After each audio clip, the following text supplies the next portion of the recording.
A década da destruição.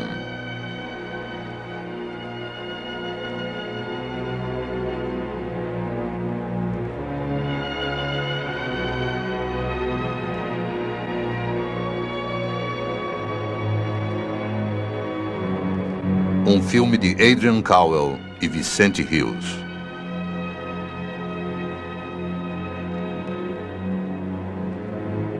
Nas Cinzas da Floresta. Versão brasileira Verbo Filmes.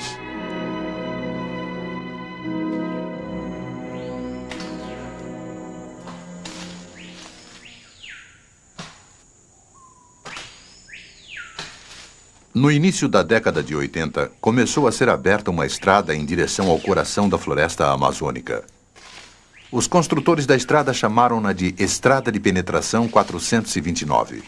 E nosso filme acompanhará essa estrada durante toda uma década, enquanto ela transforma uma floresta primitiva em terras cultivadas e depois provoca uma controvérsia internacional.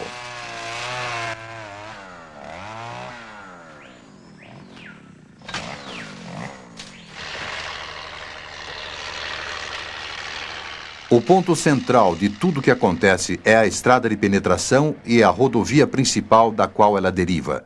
Esta, ligando o sudeste e o centro-oeste do Brasil à cidade de Porto Velho, capital de Rondônia.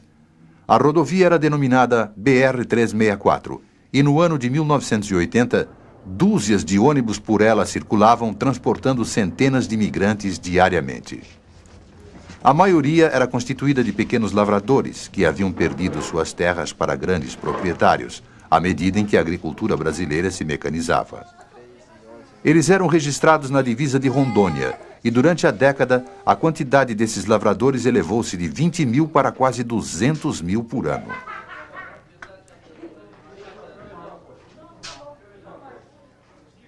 As famílias sem terras recebiam gratuitamente do INCRA cerca de 40 hectares de terra.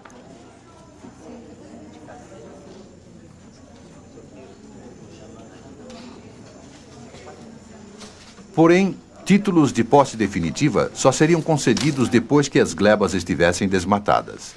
E então os colonos se deslocaram da rodovia principal, subindo a estrada de penetração 429 em direção aos índios Urueu-Uauau.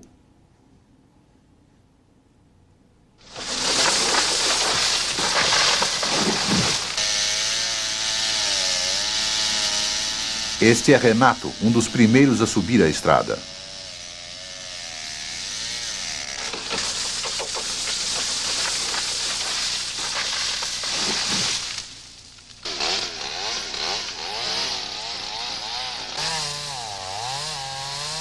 Goiano era um de seus vizinhos.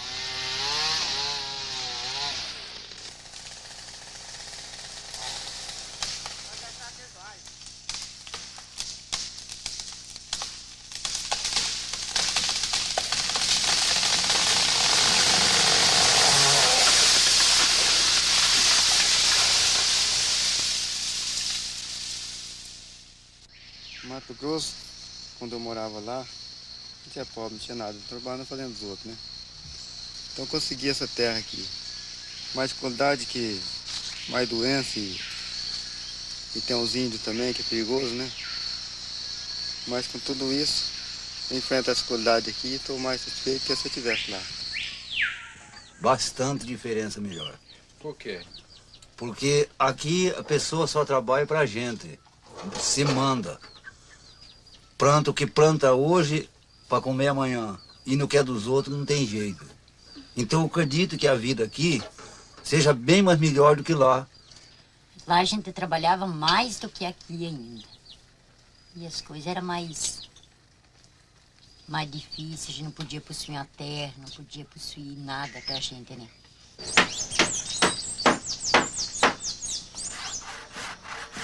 Logo que os colonos iniciaram a construção de suas casas, os índios começaram a surgir da floresta e atacá-las para levar qualquer coisa que pudessem encontrar.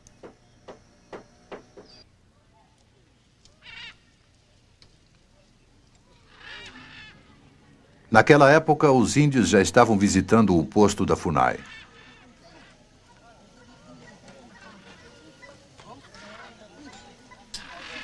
Os índios aceitavam presentes, mas ninguém sabia falar a língua deles.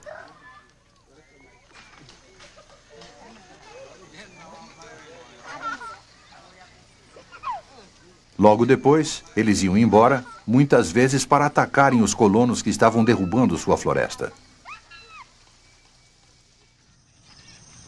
Eles mataram o cachorro, ó. Isso aqui tava tudo cheio de sangue, né? Esse machado aqui, ó.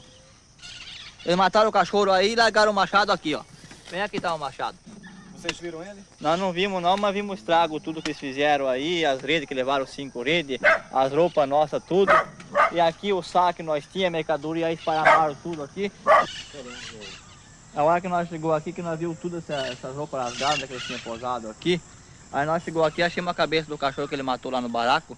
E tirou o queixado de baixo e o queixado de cima. Tava tudo moído a cabeça do cachorro aqui, né, que eles levaram os dentes do cachorro.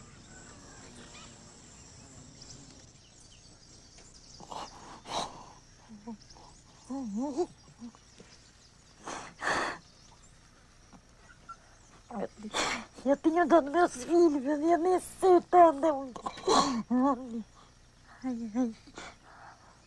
Mas ele não mata as crianças, não.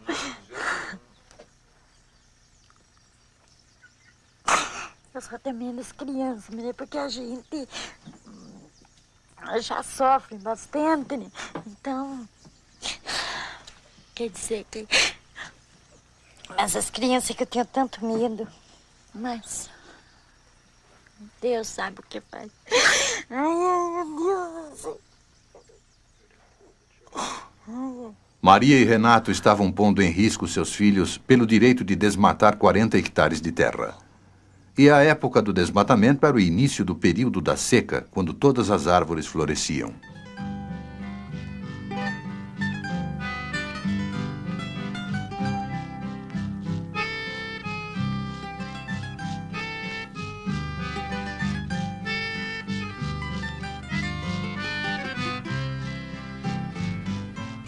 Meu cafezal em flor, quanta flor, meu cafezal. Meu cafezal em flor, quanta flor, meu cafezal. Ai, menina, meu amor, minha flor. Mas a flor da canção do lavrador é a flor branca do cafeeiro, a florada do cafezal. Branca flor do cafezal.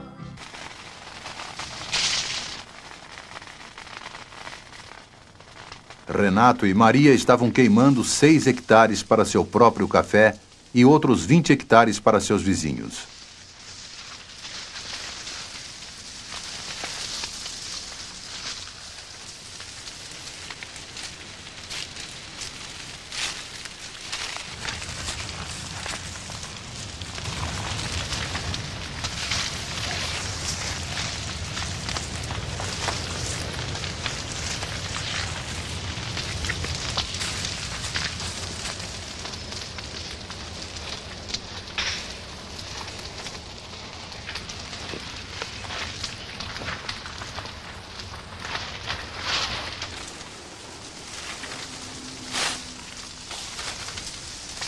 Toda a esperança dos colonos dependia deste ato, que significava um verdadeiro holocausto para a floresta.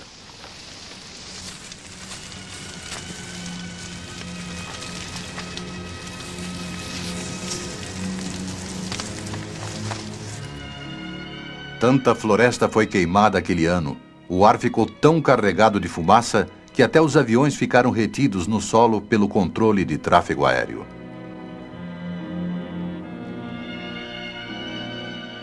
Este era o começo da década, na qual maior quantidade de matéria viva seria destruída do que jamais antes na história.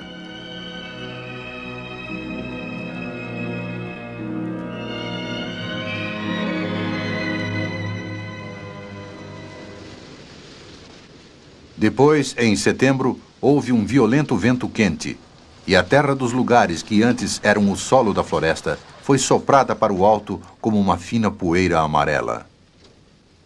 A poeira levantada pelos caminhões misturou-se com a fumaça das árvores queimadas, e a maior floresta do mundo deu a impressão de estar desaparecendo. Mas, para os lavradores da região, a época de fumaça era a época do plantio.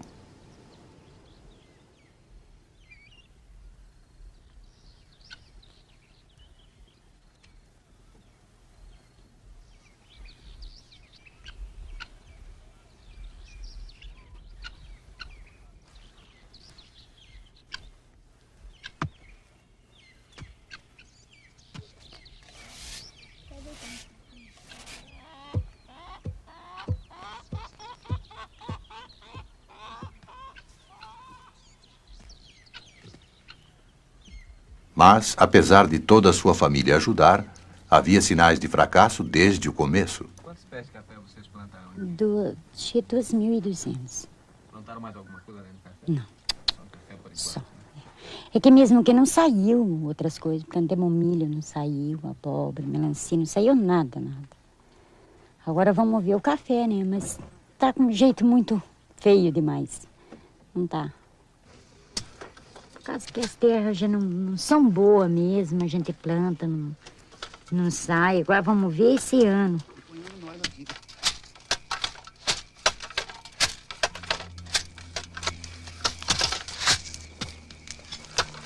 Atrás de Renato e dos outros colonizadores havia toda uma estrutura de desenvolvimento baseada neles, como os madeireiros que subiam a estrada para levar embora sua madeira mais valiosa.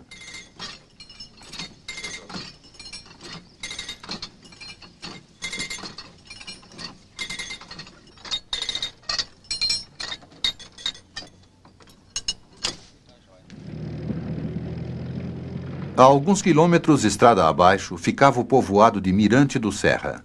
Ali era selva fechada há apenas alguns meses antes. Mas agora havia ali uma dúzia de casas construídas apressadamente. E o INCRA havia reservado lotes para um posto de gasolina, escola, hospital e setor industrial. Esta foi a primeira loja, e já havia um bar, onde os colonos podiam gastar os rendimentos de sua primeira colheita.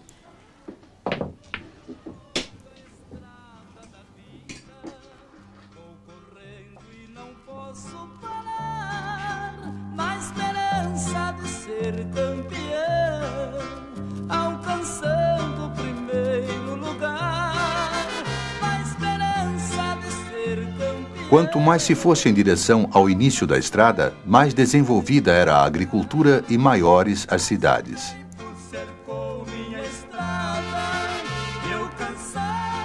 No centro de Ouro Preto havia supermercados, bancos e hotéis. Também moinhos e armazéns, prontos para a próxima safra.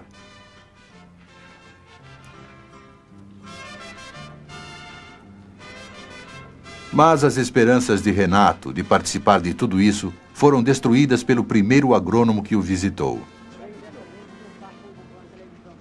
Renato, essa semente de milho que o senhor plantou aqui é semente selecionada ou plantada por aqui mesmo? É plantada por aqui mesmo. Semente é ruim e, além disso, nem veneno na semente não foi posto nada, um andrio, uma coisa qualquer. Semente é ruim mesmo. Mas acho que ela germinou bem. O problema aqui é deficiência do solo mesmo. Acho que o solo é bem fraco. O solo é que não ajuda muito. Dá uma furada aqui pra gente ver.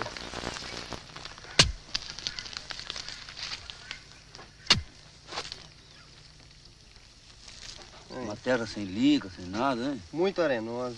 Muito arenosa. Terra de muito areia assim, você tem... Ela fica muito seca, porque ela retém muito menos água do que uma terra mais argilosa.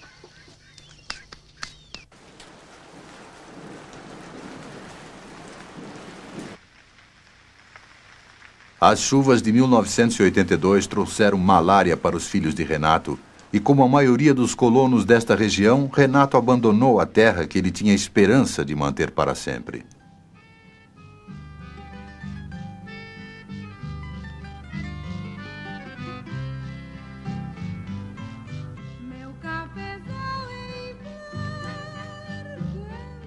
Isto foi tudo que restou para mostrar depois de 2 anos de sofrimento e uma floresta em cinzas. Até os pés de café eram ainda muito pequenos em comparação com os do lugar onde a família agora trabalhava como meeira, mas em uma das áreas de solo bom de Rondônia.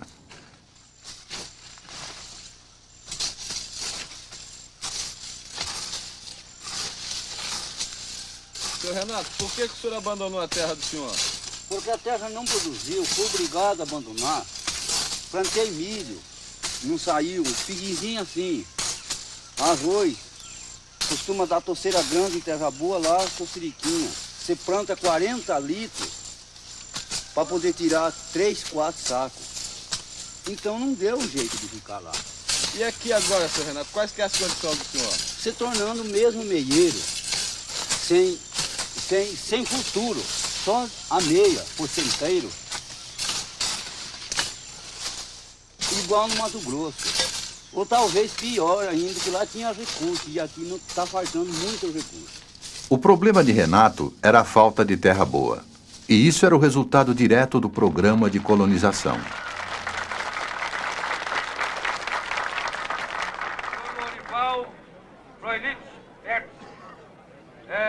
Colono do Pique, Padre Rodolfo Hall, do Jaru, 86 hectares. Para receber das mãos do nosso presidente... O apetite por terras era tão grande que o governo estimulava deliberadamente a migração para reduzir conflitos sociais no resto do Brasil.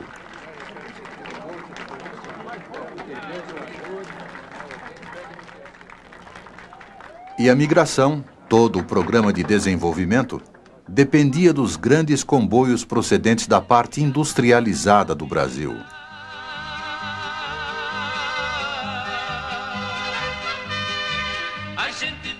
Naquela estação chuvosa, milhares de caminhões ficaram retidos com produtos apodrecendo na lama.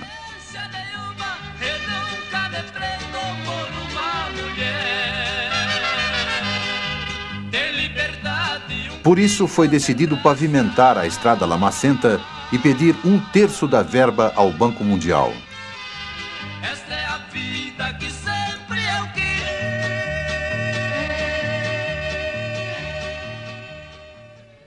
O Banco Mundial finalmente emprestou quase US$1 bilhão no que chamou de Programa para a Região Noroeste, Polo Noroeste.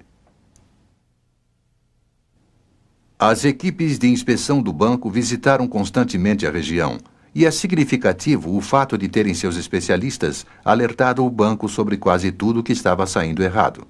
Por exemplo, o consultor de antropologia David Price. Fui solicitado pelo Banco Mundial a analisar a viabilidade dos projetos que os brasileiros desenvolveram para resguardar os interesses dos índios da região e a competência dos órgãos do governo brasileiro para executar os projetos. E achei o projeto simplesmente tolo e ignorante. A reação inicial do banco foi a de impedir a distribuição de meu relatório dentro do próprio banco. E, para falar a verdade, acho que eles não prestaram muita atenção. Acho que o banco sabe que vai dar certa importância em dinheiro a certas regiões de determinados países todo ano, e os projetos para os quais o banco supostamente dá dinheiro são simples pretextos. E acho que toda a consultoria e toda a avaliação que é feita destina-se a manter as aparências. Dessa forma, a despeito das advertências, o enorme projeto de construção rodoviária começou no verão de 82.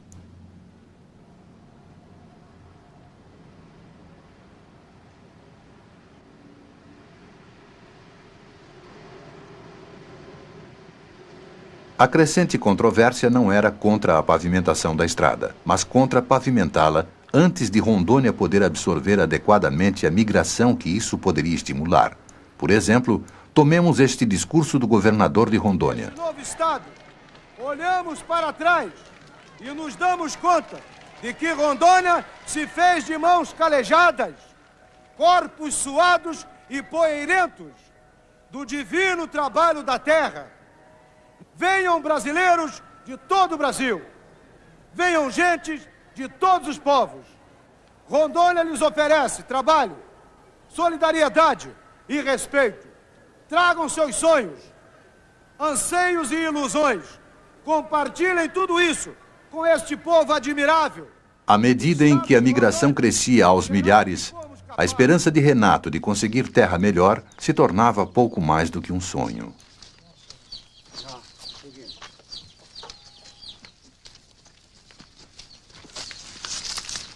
Qual que é a esperança então agora? A esperança é ver se consegue uma terra para poder viver. E não ser meieiro que nem a gente vive penando. Sempre sendo meieiro. Porque numa terra boa, tudo tem produção, tudo tem. Mas nessa lá não dá. Não tem condição. Tem, Maria? Tem. Nunca tivemos ajuda de nada. Não. Nem... Se a terra produzisse, a própria terra ajuda. Mas na terra ruim, na lei que a terra não ajuda, não tem quem ajuda. Nem estrada, nada. Sei não.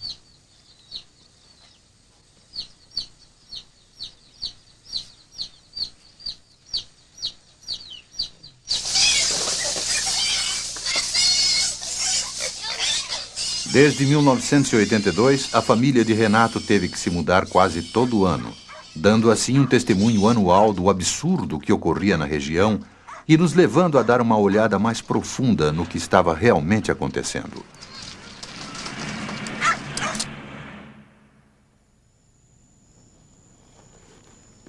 A partir de 1981, começamos a filmar o combativo ecologista que no futuro se tornaria secretário do Meio Ambiente, José Lutzenberger.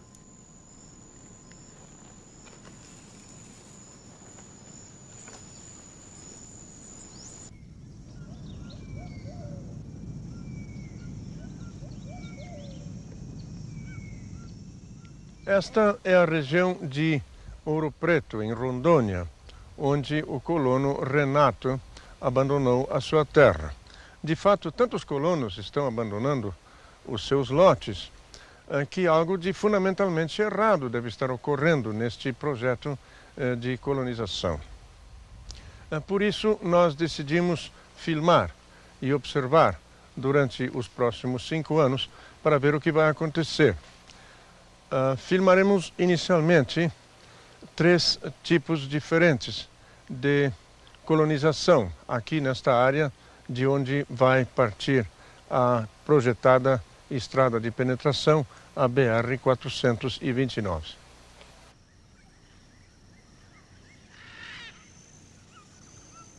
A agricultura do pequeno proprietário como Renato baseia-se em safras anuais que necessitam de solo bom.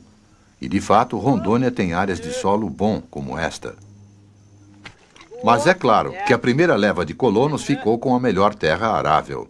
E o restante do solo de Rondônia é tão variável que apenas alguns lotes adiante encontramos terra tão pobre onde não nasce nem tiririca. É uma ironia que, para fazer este semideserto, o colono tenha derrubado uma floresta rica e produtiva que levou séculos para crescer. Este fantástico tronco pertencia a uma castanheira que tinha pelo menos 40 metros de altura. Enquanto esta árvore vivia, ela deve ter produzido pelo menos 1000 quilos de precioso alimento todos os anos. Muito mais alimento do que esta lavoura pode produzir. Como vocês estão vendo, nós temos aqui uma plantação doente num solo totalmente esgotado. Em contraste, uma das maiores fazendas de Rondônia, a Rio Candeias, tinha um problema diferente. Ela estava perdendo sua luta contra as pragas. Suas pastagens foram tomadas por vegetação nativa, que parece grama, mas é inútil como forragem para o gado.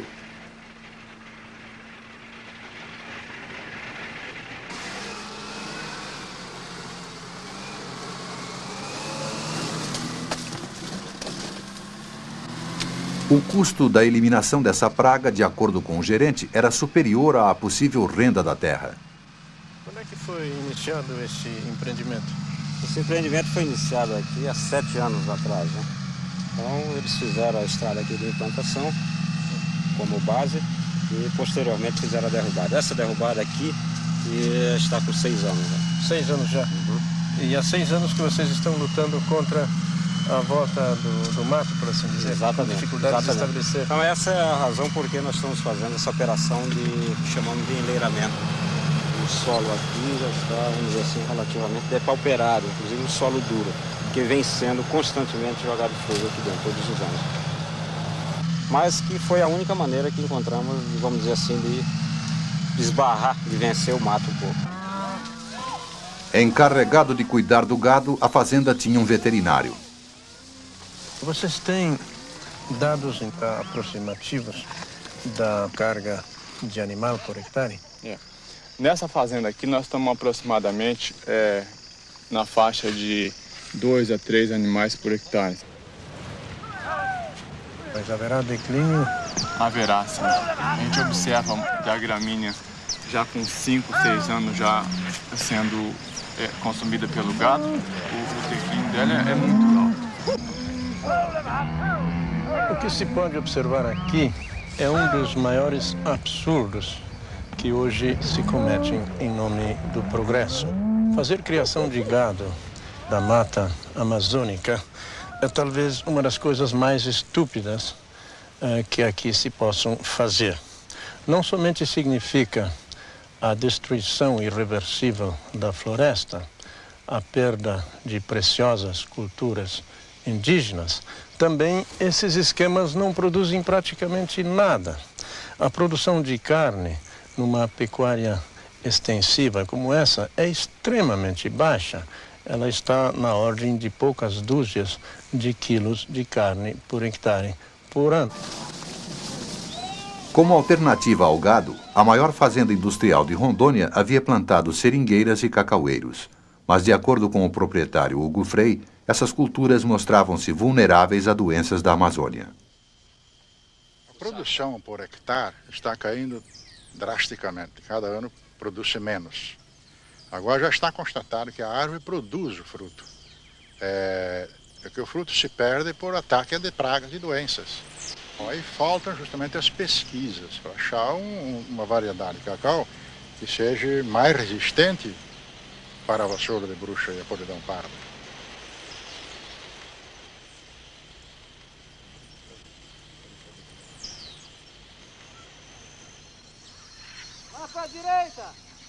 Os mais recentes projetos de colonização como este, parcialmente financiado pelo Banco Mundial, incluíram o estudo do solo, e por isso a maioria dos colonos recebeu terra de qualidade razoável.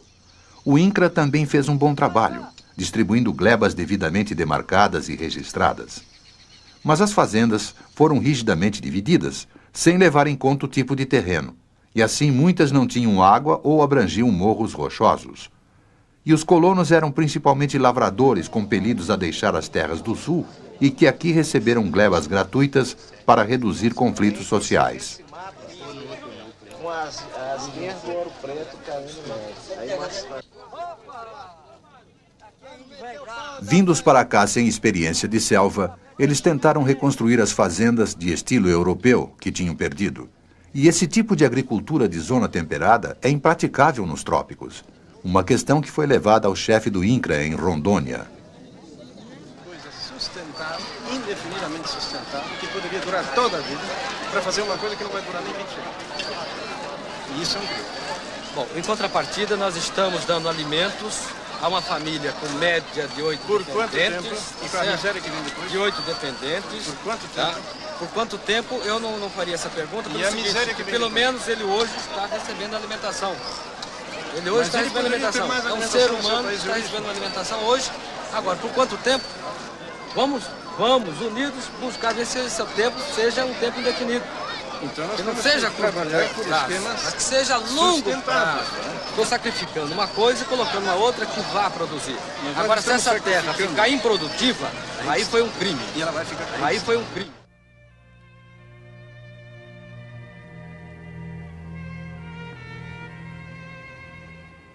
Um recurso material para ser utilizado com carinho ou um depósito de lixo para problemas sociais.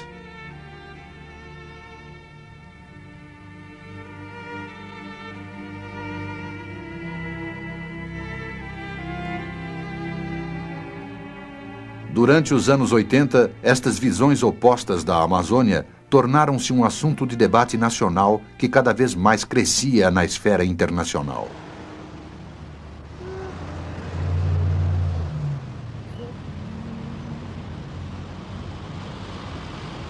produzir. Agora, se essa terra ficar improdutiva, aí foi um crime. E ela vai ficar aí foi um crime.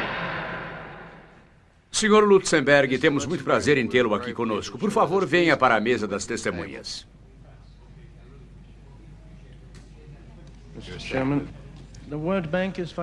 Senhor presidente, o Banco Mundial está financiando um projeto, o Polo Noroeste, um projeto de 1,6 bilhão de dólares. Eu gostaria que o Congresso soubesse que o Banco Mundial impôs condições para sua adesão, como, por exemplo, a de respeitar as reservas indígenas e a de não fazer esquemas de colonização em áreas de solo inadequado. E esses acordos estão sendo desrespeitados pelo nosso governo. Eles têm sido escandalosamente desrespeitados. Por isso, na verdade, o Banco Mundial deveria agora parar de fornecer fundos para esse projeto. Ele estaria dando, então, um importante sinal, um marco para o maior desenvolvimento da Amazônia. Um ponto de especial preocupação é a rodovia BR-429. A construção dessa rodovia e o assentamento de 8.000 a 10.000 lavradores naquela área constituem violação direta de duas das cláusulas do acordo de empréstimo entre o Brasil e o Banco Mundial. Em 1985, a BR-429 foi deslocada mais para leste, a fim de contornar a reserva dos índios Urueu-Uauau.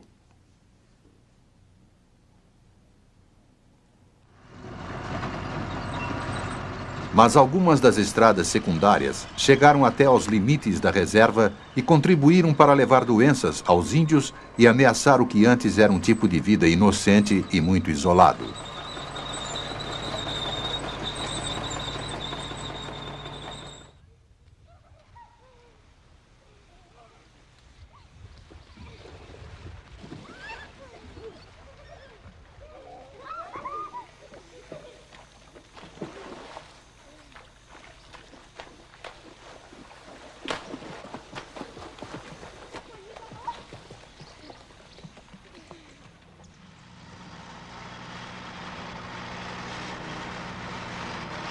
A estrada foi concluída no verão de 1985 e quase imediatamente começou a ser derrubada e queimada a floresta em áreas de solo muito pobre próximas da estrada.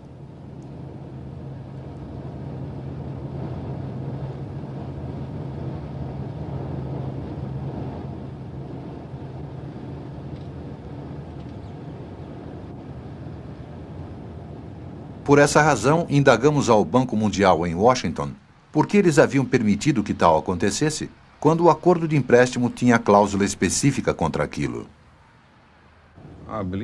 Nossa crença era que, ao invés de procurar dizer claramente que não construíssem uma estrada, e não tenho muita certeza de que tivéssemos esse grau de influência no Brasil, era muito mais importante estimular os brasileiros a executarem um estudo adequado de impacto ambiental, a fim de se poder avaliar devidamente os prováveis efeitos dessa estrada. E isso foi acordado. E é isso que eles estão fazendo agora. O senhor acha que em 1984 o banco poderia ter solicitado aquele estudo de impacto ambiental antes de a estrada prosseguir? Não sei. 2 anos mais tarde, o estudo de impacto ambiental estava ainda em andamento e tanta floresta tinha sido derrubada que isso atraiu a atenção de um especialista em análise de desmatamentos por meio de fotografias feitas por satélite. Escolhemos essa rodovia 429 para termos melhor noção do que está acontecendo nas florestas desta parte de Rondônia e para termos uma melhor interpretação dos dados do satélite que estamos constantemente analisando. É verdade que, recentemente, vocês afirmaram que a taxa de desmatamento está dobrando a cada 2 anos? Na verdade, está muito perto disso. Em 1985, nós calculamos com base em imagens deste tipo que mais de 11% do estado tinham sido desmatados, a maior parte disso nos últimos 2 ou 3 anos. As partes claras são de desmatamento ao longo da rodovia principal BR-364. E como isso estava aumentando visivelmente de ano para ano, nós perguntamos se isso tinha sido estimulado pela pavimentação da estrada. Este gráfico, resumindo nossa análise por satélite nos últimos anos, mostra que foi entre 1984 e 1985 que o desmatamento teve o maior impacto no estado, e foi precisamente nessa época que a BR-364 foi pavimentada. À luz desse recente gráfico da NASA, pergunta-se se o banco agora se arrepende de ter feito o empréstimo para o Polo Noroeste. Não, acho que não nos arrependemos. Acho que o significado da sua pergunta é uma relação de causa e efeito. Porque a estrada foi pavimentada, houve um aumento da migração. Talvez a pavimentação da estrada tenha tido algum efeito sobre isso, mas duvido que tenha tido muito efeito. Na área onde filmamos Renato pela primeira vez, os resultados da colonização agora eram evidentes. Em 1986, 80% dos vizinhos de Renato tinham vendido ou abandonado suas terras. E 29 glebas localizadas na estrada de acesso à propriedade de Renato tinham sido compradas por uma única família. De fato, a maioria dos lotes parecia estar sendo mantida para fins especulativos, não para agricultura. Na corrida pela terra que foi desencadeada pela pavimentação da BR-364, é isso que aconteceu com as pessoas que nós filmamos 5 anos atrás. Aqui temos os restos da casa do Renato, que nós filmamos com a família plantando café. Sobram alguns pés de café lutando pela sobrevivência, mas a terra está completamente abandonada, mantida para a especulação. De fato, 14 lotes vizinhos já foram comprados pelo cerealista local. O mesmo homem que mais adiante já juntou, formando uma fazenda, outros 16 lotes. Na grande fazenda onde filmamos esta cena, tudo o que restou da casa foi um cofre enferrujado e seus vastos 2.000 hectares desmatados, abandonados a invasores. Além disso, o maior agricultor de Rondônia tinha acabado de destruir a maior parte de seu cacau, café e borracha. Aqui nessa área são 2 áreas de 100 hectares cada uma. 200 hectares de seringa foram derrubadas. E plantou o que aqui? Por enquanto, só deixamos a seringa remanescente, que estão imunes às doenças, e plantamos pasto. E o problema central era você estava incentivado, entre aqui 12 anos atrás, quando não tinha pesquisa suficiente para saber se a agricultura vai dar bem em Rondônia ou não, hein? Sim, naquela época se desconhecia totalmente o comportamento de qualquer tipo de lavoura. Com o incentivo da Sudévia e da CEPLAC é que nós nos envolvemos na lavoura de cacau e seringueira em primeiro lugar. E hoje constatamos que não vai nenhuma nem a outra. E tinha um tempo quando você era o maior agricultor nessa área, né? É, houve uma época que eu acho que era o maior do estado, sim. Então, realmente é um desastre total. É um desastre não só para a empresa, como para o próprio estado. Em Porto Velho, capital de Rondônia, o governador falou sobre a crise na colonização durante uma entrevista em 1986. Acredito que é uma grande oportunidade para todos nós com relação a esta grande problemática que o estado de Rondônia enfrenta hoje, que é principalmente a devastação do nosso estado. O estado de Rondônia hoje ele está sendo atropelado por esta migração que chega aqui na base de 180 mil por ano. E talvez este ano nós atinjamos 200 mil. Porque são migrantes necessitados. São pessoas que vêm em busca de dias melhores. São pessoas que foram expulsas de outros estados porque lá já não tinha mais espaço para eles.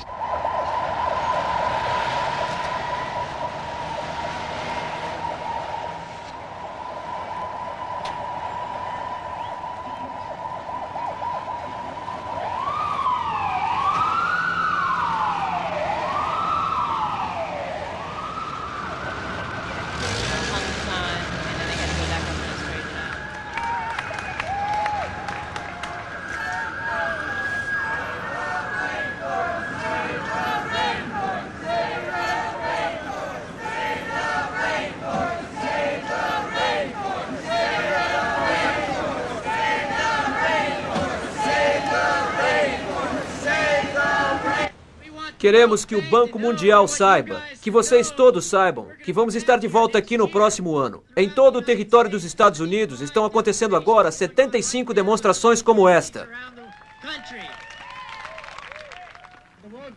O Banco Mundial quer que acreditemos que quando eles ajudam a financiar os projetos que estão destruindo a floresta, eles estão ajudando a gente dessas florestas.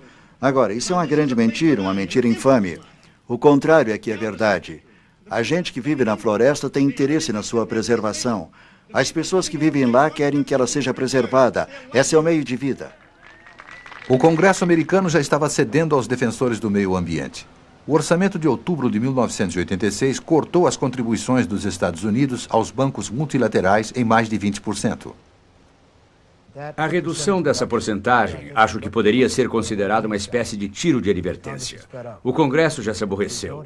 E se não tivermos um estudo ambiental mais adequado sobre os empréstimos e os projetos dos quais eles fazem parte, é provável que todo o dinheiro esteja em perigo. Não muito depois, no Hotel Sheraton Carlton, o presidente do Banco Mundial admitiu os erros do banco. Inevitavelmente, o banco também falhou. Por exemplo, um projeto brasileiro mais recente, o Polo Noroeste, foi um caso típico de correto esforço ambiental que deu errado. O banco interpretou mal as realidades humanas, institucionais e físicas da selva e da colonização. Em alguns casos, a dinâmica da colonização fugiu ao controle.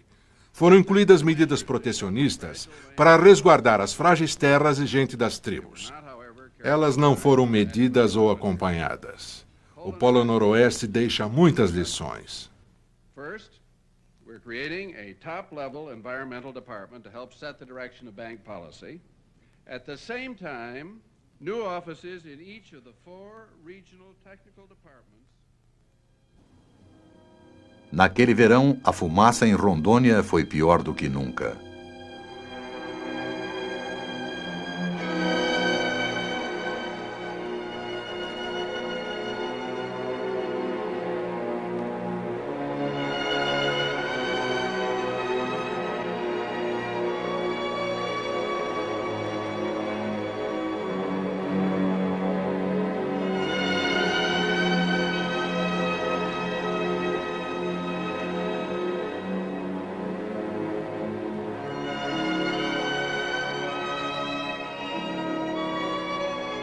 Mas foi durante os verões de 87 e 88 que Alberto Setzer, cientista brasileiro que havia trabalhado na unidade de desmatamento da NASA, começou a desenvolver uma nova técnica destinada a acabar com as queimadas. Alberto Setzer tinha esperança de utilizar satélite para localizar as queimadas suficientemente depressa para permitir a punição dos fazendeiros. Em 1989, as antenas do Instituto de Pesquisas Espaciais em São José dos Campos, São Paulo, diariamente recebiam fotos de todas as queimadas. 2 horas depois, a posição exata das queimadas já estava sendo transmitida por telex. Esse é um equipamento que está sendo utilizado para fazer a vigilância das queimadas na região da Amazônia. Ele foi feito aqui no INPE como parte de um sistema que inclui a recepção das imagens do satélite, o processamento delas e o envio dessas coordenadas geográficas onde estão as queimadas diariamente, praticamente em tempo real. Como o equipamento envia detalhes das queimadas? Bom, nós estamos vendo aqui na tela do equipamento uma reprodução das coordenadas geográficas que estão sendo enviadas para diferentes escritórios, delegacias regionais do IBAMA e de outros órgãos de meio ambiente do Brasil. Cada conjunto de números que aparece na tela corresponde a uma queimada diferente que ocorreu no dia 20 de agosto só no estado de Mato Grosso. São, portanto, centenas delas. O que nós estamos vendo na impressora é uma listagem dessas queimadas exatamente igual a que está sendo recebida pelos escritórios do IBAMA e de outros órgãos de meio ambiente pelo Brasil. E temos aqui na tela uma imagem mostrando a localização das queimadas. Podemos acompanhar aqui o contorno do estado de Mato Grosso. E cada ponto branco desses corresponde a uma grande queimada que estava ocorrendo quando o satélite produziu essa imagem.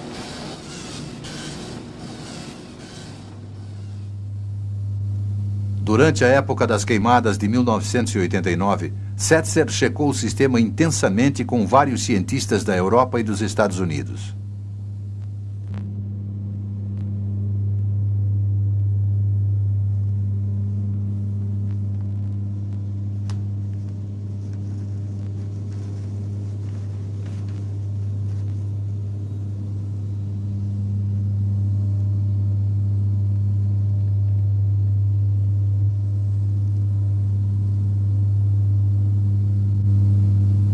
Pelas nossas informações, o satélite está registrando todos os focos de queimada.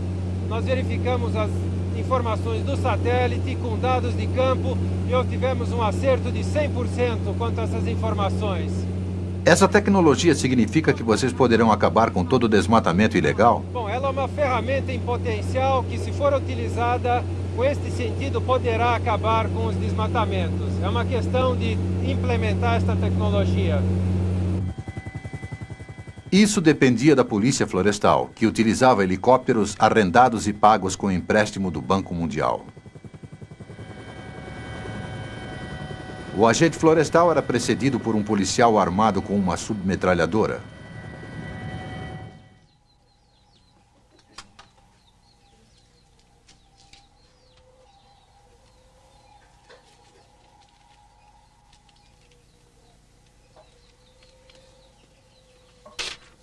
O senhor vai comparecer nesse endereço aqui, sexta-feira, às 15 horas. Então nós vamos deixar uma notificação com o senhor, certo, tá? Para ele comparecer na sexta-feira. Na sexta-feira. Isso. Positivo. E ele deve levar, Haddad, eu sou o responsável pela unidade aqui de Tucuruí. Certo, é o responsável. Ele deve levar documentação, ou seja, autorização de desmate. Desmate. Se ele tiver essa autorização, ele vai trazer de volta as motosserras. O senhor entrega para o seu Dirceu. Positivo.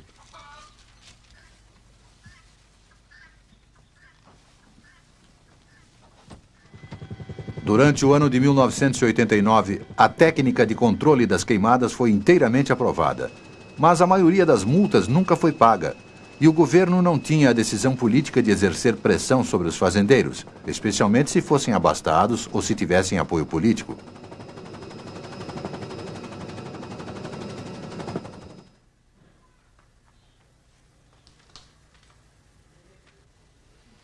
Hectares. 81.082 centavos. 81,82. A empresa tem 30 dias para recolher a multa ou entrar com recurso, né? Só a fazenda 3T queimou 40 quilômetros quadrados naquele verão, mas ela tinha licença do governo para isso. E assim terminou 1989 com a tecnologia para pôr fim ao desmatamento devidamente testada, mas com a decisão política ainda incerta.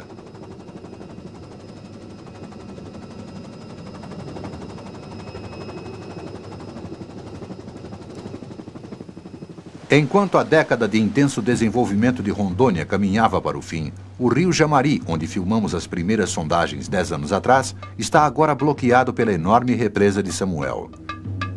E muito da floresta dos índios está coberta pela água. O pequeno povoado de Mirante do Serra cresceu rapidamente, tornando-se uma cidade de comércio intenso. Enquanto a cidade de Ouro Preto está se tornando um centro industrial.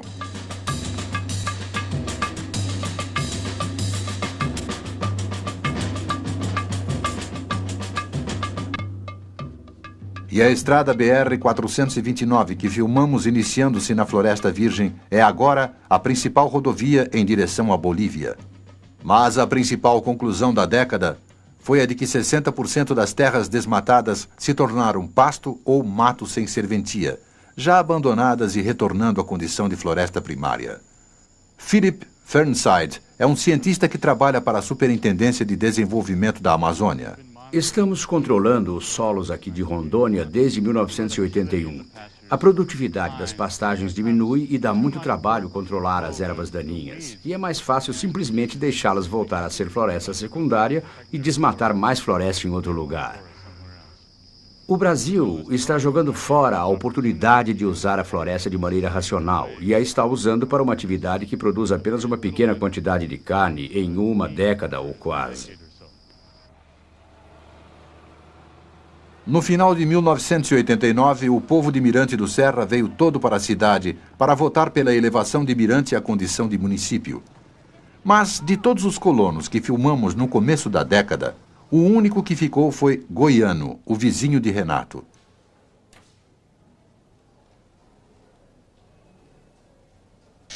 Perguntamos como tinha sido a década para ele. Depois de 10 anos, eu piorei mais, porque peguei uma terra pelo governo, então a proposta era de ajudar com tudo, né? Toda assistência. E eu não tive assistência nenhuma, só peguei muita malária. Então a situação desses 10 anos para cá tem piorado cada vez mais. Goiano agora vive em um cortiço numa cidade próxima. Porque, depois de uma década do maior programa brasileiro de colonização e agrícola, 3/4 da população de Rondônia vivem agora nas cidades, grande parte dela em cortiços.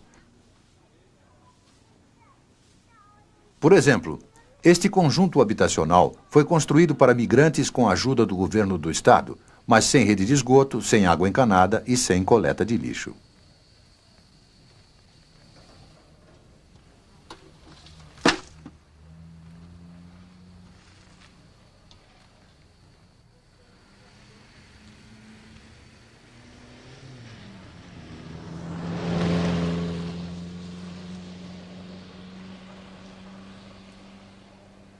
Perguntamos a José Lutzenberger como ele resumiria o que aconteceu em Rondônia durante os anos 80.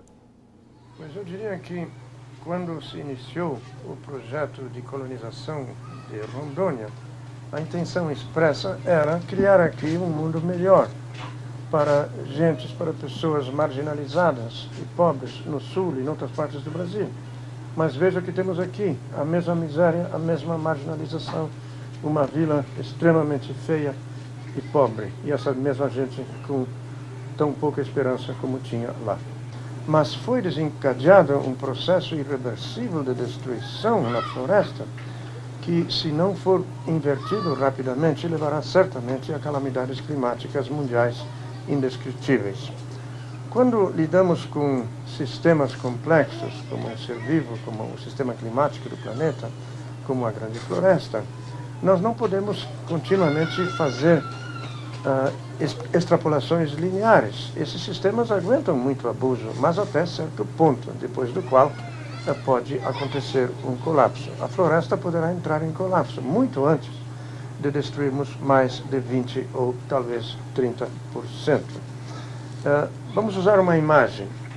Suponhamos que eu sou um anãozinho aqui nessa ponta dessa régua, desse pente, que estou empurrando. A minha experiência passada me diz que eu posso continuar empurrando, posso até acelerar a coisa, até que, repentinamente, ele cai. Então, será tarde demais. Eu tenho medo que nos encontremos muito próximos de um ponto de colapso.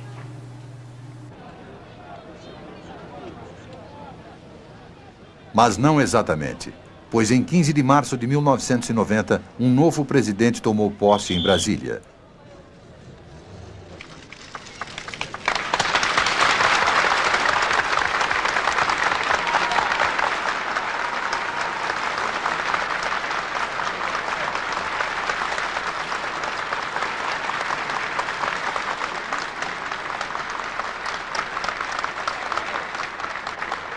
E quando Fernando Collor de Mello recebeu seus novos ministros, José Lutzenberger era seu secretário do Meio Ambiente.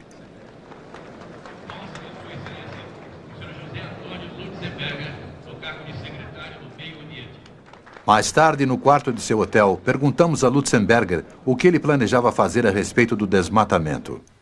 Pois, pela primeira vez, nós temos no Brasil uma situação completamente nova no que concerne a Amazônia. Temos um governo que realmente tem a intenção de agir no sentido de salvar a grande floresta. e temos os instrumentos. Temos as imagens de satélites que nos chegam todos os dias e mostram todas as derrubadas, todos os incêndios. 2 ou 3 horas depois da chegada das imagens, os helicópteros do IBAMA podem estar a caminho. O senhor acha que conseguirá reduzir as queimadas de maneira significativa neste verão? Pois eu estou convencido que teremos êxito, porque existe realmente a vontade de nossa parte do governo de agir.